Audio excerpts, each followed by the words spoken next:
श्री हरिवंश श्री राधा वल्लभ श्री हरिवंश। भारत की धरती को ऋषि मुनि सिद्ध और देवताओं की भूमि पुकारा जाता है। यह कई तरह के विलक्षण ज्ञान और चमत्कारों से अटी-पटी है। सनातन धर्म वेद को मानता है।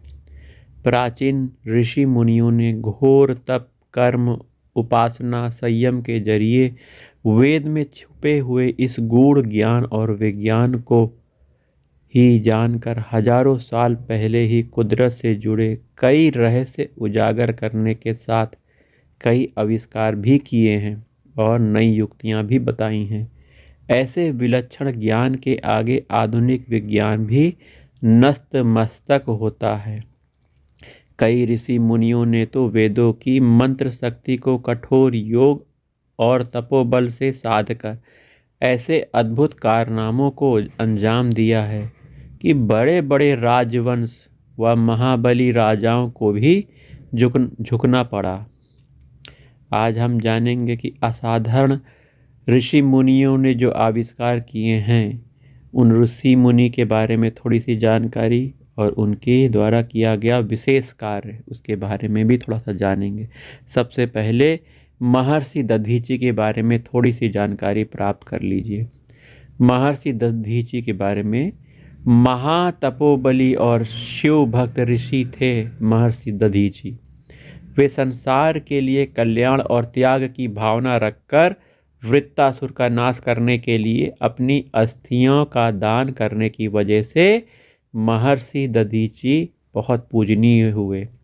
इस संबंध में पौराणिक कथा है कि एक बार देवराज इंद्र की सभा में देवगुरु बृहस्पति आए। अहंकार से चूर इंद्र गुरु बृहस्पति के सम्मान में उठकर खड़ा नहीं हुए। गुरु के सम्मान में उठकर खड़ा ना होना, उन्हें प्रणाम ना करना, यह बहुत बड़ा अपराध है। ऐसा अपराध बिल्कुल आप मत करिएगा। बृहस्पति ने इसे अपना अपमान समझा और देवताओं को छोड़कर चले गए। देवताओं ने विश्वरूप को अपना गुरु बनाकर काम चलाना पड़ा, किंतु विश्वरूप देवताओं से छिपाकर असुरों को भी यज्ञ भाग दे देता था। इंद्र ने उस पर आवेशित होकर उसका सिर भी काट दिया। विश्वरूप त्वष्टा ऋषि का पुत्र था। उन्होंने क्रोधित होकर इंद्र को मारने के लिए महाबली वृत्तासुर को पैदा कर दिया। वृत्तासुर के भय से इंद्र अपना सिंहासन छोड़कर देवताओं के साथ इधर उधर भाग गया। ब्रह्मदेव ने वृत्तासुर को मारने के लिए वज्र बनाने के लिए देवराज इंद्र को तपोबली महर्षि दधीचि के पास उनकी हड्डियां मांगने के लिए भेजा। उन्होंने महर्षि से प्रार्थना करते हुए तीनों लोगों की भलाई के लिए उनकी हड्डियां दान में मांगी। महर्षि दधीचि ने संसार के कल्याण के लिए अपने शरीर का दान कर दिया। महर्षि दधीचि की हड्डियों से वज्र बना और वृत्तासुर मारा गया। इस तरह एक महान ऋषि के अतुलनीय त्याग से देवराज इंद्र बचे और तीनों लोग सुखी हो गए। वहीं दूसरे ऋषि हैं आचार्य कणाद।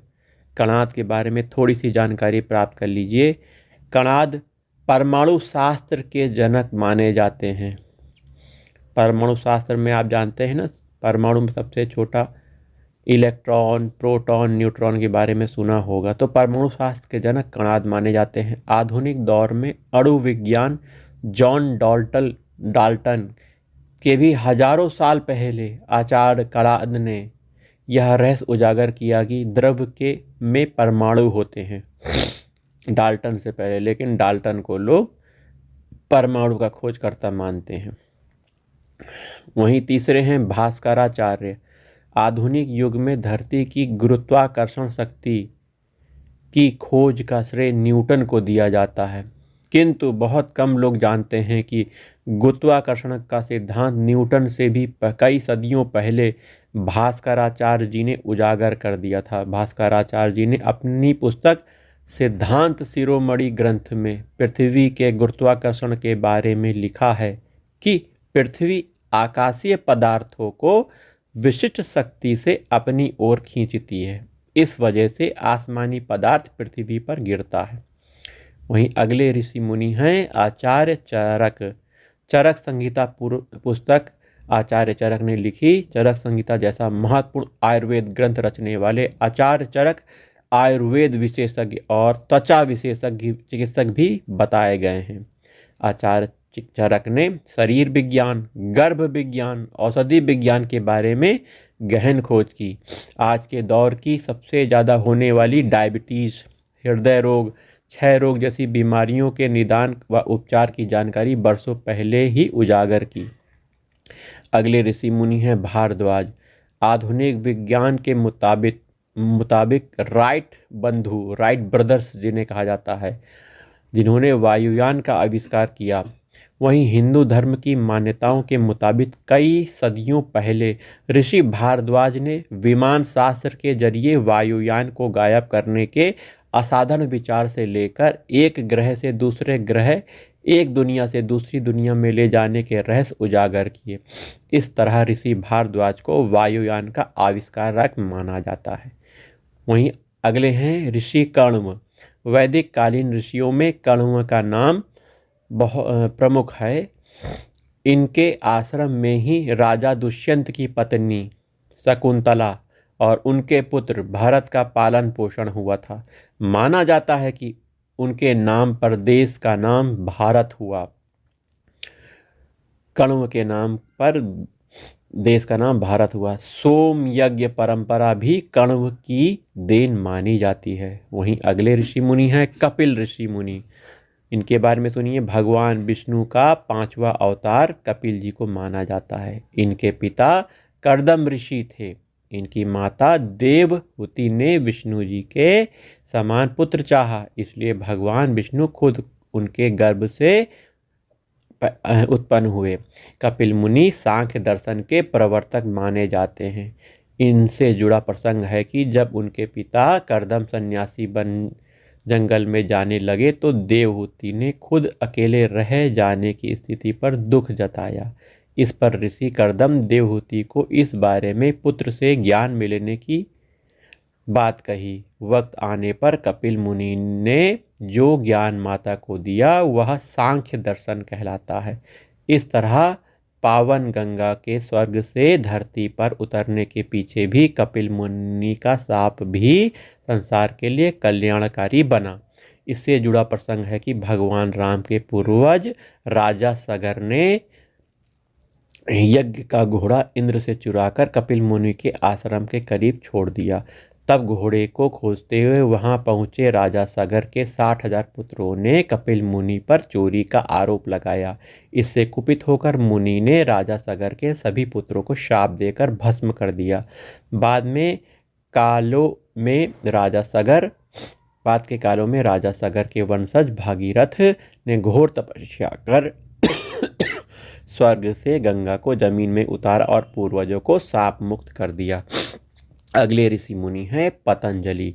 आधुनिक दौर में जानलेवा बीमारियों में से एक कैंसर या कर्क रोग का आज उपचार संभव है, किंतु कई सदियों पहले ही ऋषि पतंजलि ने कैंसर को रोकने वाला योग शास्त्र रचकर बताया कि योग से कैंसर का उपचार संभव है।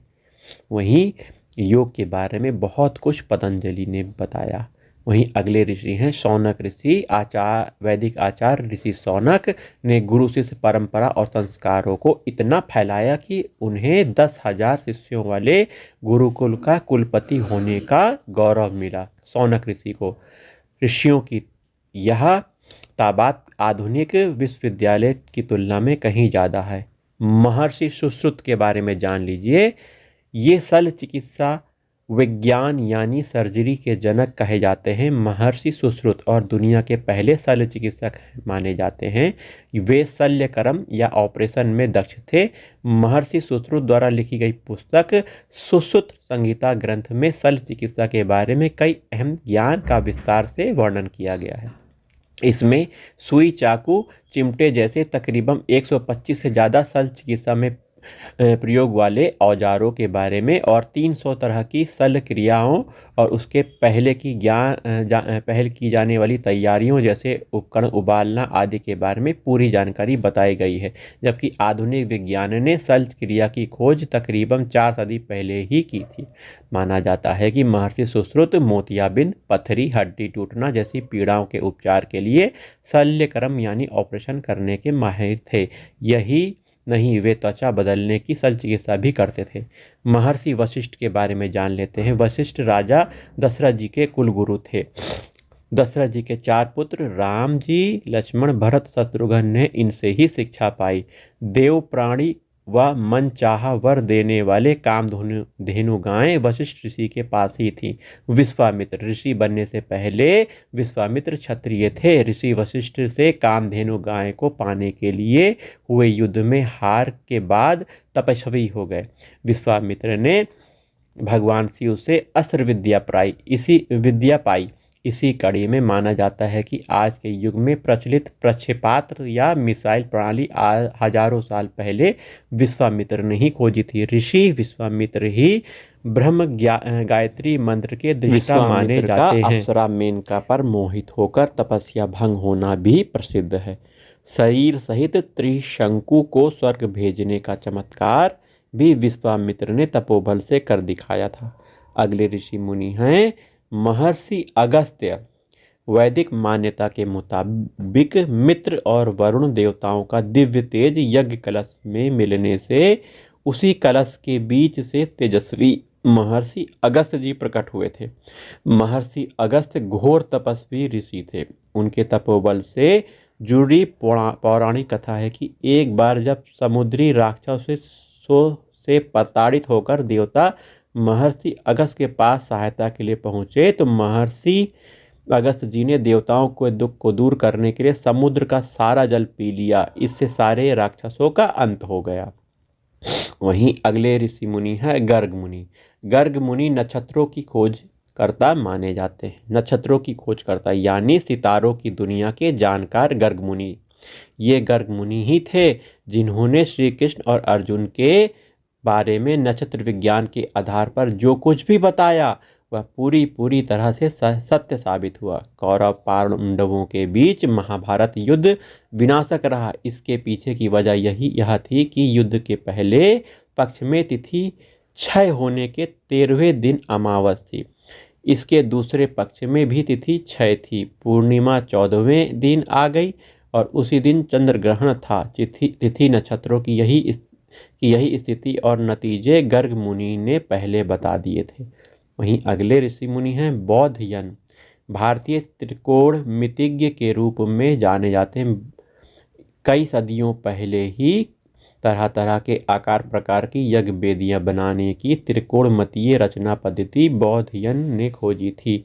2 समकोण त्रिभुज चौकोन के क्षेत्रफल का योग करने पर जो संख्या आएगी उतने क्षेत्रफल का समकोण त्रिभुज चौकोने बनाने और उस आकृति का उसके क्षेत्रफल के समान के वृत्त बदलने, इस तरह के मुश्किल सवालों का जवाब बौद्धयन ने आसानी से दिया था। तो त्रिकोणमिति के जनक हमारे बौद्धयन ऋषि मुनि थे। तो भारतीय समाज, भारत का देश ऋषि मुनि की भूमि रहा है। आज भी बहुत बड़े बड़े ऋषि मुनि तपस्वी भगवान के भक्त इस धराधाम में हैं जो कि अपने पूरे चिंतन को, मन को भगवान के चरणों में लगा के रखे हैं। इन्हीं की तपस्या के बल पर हम आज प्रसन्न हैं, खुश हैं, क्योंकि इनकी भावना है सर्वे भवन्तु सुखिनः, सर्वे सन्तु निरामया, सर्वे भद्राणि पश्यन्तु